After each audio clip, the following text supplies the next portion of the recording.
Hi friends, welcome back to Maggie's kitchen. Today మన recipe వచ్చేసి summer special instant sweet రెసిపీని మీకు చూపించబోతున్నాను. ఇది పిల్లలకు కానీ పెద్దవారికి కానీ ఒంట్లో వేడిని తగ్గించి బాడీకి చలువ చేస్తుందండి. అన్నీ కూడా అందుబాటులో ఉండే ఇంగ్రీడియంట్స్ తోటే తక్కువ టైంలో చేసేయచ్చు. ఇది తిన్న తర్వాత బాడీకి ఎంత తృప్తినిస్తుందో ట్రై చేశాక మీకే అర్థమవుతుంది. మరి ఈ సమ్మర్లో మీరు కూడా తప్పకుండా ఓసారి ఇలా ట్రై చేయండి. ఇంకా లేట్ చేయకుండా ఎలా చేసుకోవాలో చూద్దాం రండి. ఫస్ట్ ఇక్కడ ఒక గిన్నెలోకి 1/4 కప్పు దాకా సగ్గుబియ్యం తీసుకొని 1-2 సార్లు శుభ్రంగా కడిగేసి నీళ్లు పోసి ఒక 10-15 నిమిషాల పాటు పక్కన పెట్టుకోండి. ఈలోపు ఇక్కడ చూడండి, ఒక 2 క్యారెట్లని ఇలా పీల్ చేసేసుకొని ఒకసారి కడిగేసి ఇలా పెద్ద రంధ్రాలు ఉన్న వైపు మాత్రమే తురిమి తీసుకోండి. మీకు ఒకవేళ ఇలా తురమడం ఏమన్నా ఇబ్బందిగా అనిపిస్తే క్యారెట్లని మిక్సీ గిన్నెలోకి వేసి గ్రైండ్ చేసైనా తీసుకోవచ్చండి. కాకపోతే మనకి ఇలా తురిమి తీసుకోవడం వల్ల మనకి తినేటప్పుడు క్యారెట్ ఫ్లేవర్ అనేది తెలుస్తుంది. ఇలా క్యారెట్ మొత్తం తురిమేసుకున్నాక ఇప్పుడు దీనిని మనము కొలిచి తీసుకుందాము.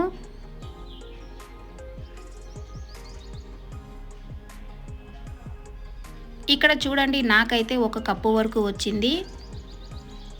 ఇప్పుడు స్టవ్ ఆన్ చేసుకొని స్టవ్ మీద ప్యాన్ కానీ కడాయి కానీ పెట్టుకొని అందులోకి 1 టేబుల్ స్పూన్ దాకా నెయ్యి తీసుకోండి.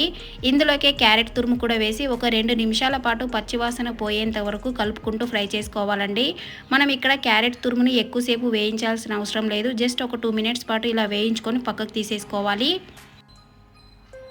ఇప్పుడు ఇదే ప్యాన్లోకి మనం నానబెట్టుకున్న సగ్గు బియ్యాన్ని నీళ్ళతో సహా వేసేసుకొని ఫ్లేమ్ని మీడియంలోనే పెట్టుకొని ఇలా కంటిన్యూస్గా కలుపుతూ ఉండాలండి, లేదంటే అడుగు పట్టేస్తుంది. మీకు వీలుంటే ఇంకొక కప్పు దాకా కూడా నీళ్లు పోసి ఇలా కలుపుకుంటూ ఉడికించుకోవాలి సగ్గు బియ్యాన్ని.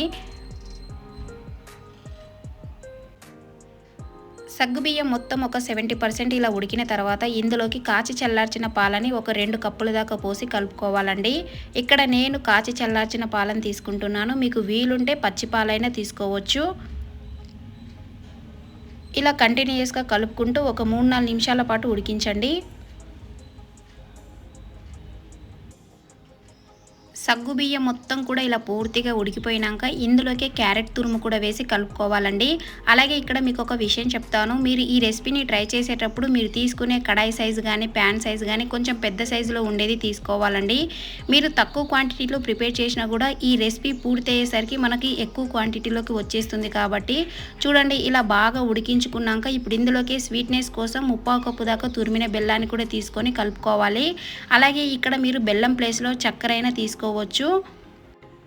మీరు స్వీట్ని ఎక్కువగా ఇష్టపడేవారైతే కప్పు వరకైనా బెల్లాన్ని తీసుకోవచ్చు. కానీ ఇక్కడ 1/4 కప్పు బెల్లం స్వీట్ అనేది కరెక్ట్గా సరిపోయిందండి.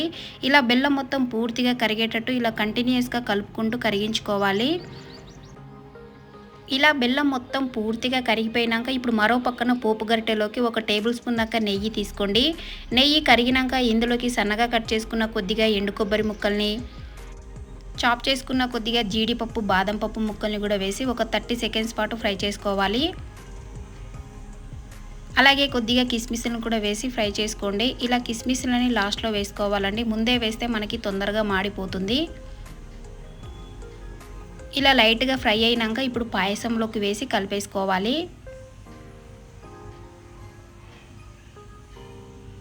ఇలా ఒకసారి ఇదంతా బాగా కలిపేసుకున్నాక ఇప్పుడు ఫ్లేవర్ కోసం 1 టేబుల్ స్పూన్ దాకా యాలకుల పొడి కూడా వేసి కలుపుకోండి. చూడండి, కన్సిస్టెన్సీ అనేది ఇలా ఉన్నప్పుడు స్టవ్ ఆఫ్ చేసేసుకోవాలి. ఇది చల్లారినాక ఇంకా కొంచెం దగ్గర పడుతుంది. అంతేనండి, సమ్మర్ స్పెషల్ సగ్గుబియ్యం క్యారెట్ పాయసం రెడీ అయిపోయింది. మరి మీరు కూడా ఇంట్లో ఇలా తప్పకుండా ట్రై చేసి మీ పిల్లలకి ఫ్యామిలీకి సర్వ్ చేయండి. చాలా అంటే చాలా బాగా ఎంజాయ్ చేస్తారు. మా ఫ్యామిలీ అయితే సూపర్గా ఎంజాయ్ చేశారండి ఈ సమ్మర్లో. మరి ట్రై చేశాక మీకు ఎలా కుదిరిందో మీ ఫీడ్బ్యాక్ని నాతో షేర్ చేసుకోవడం అస్సలు మర్చిపోవద్దు.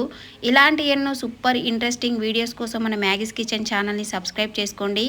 Thank you for watching.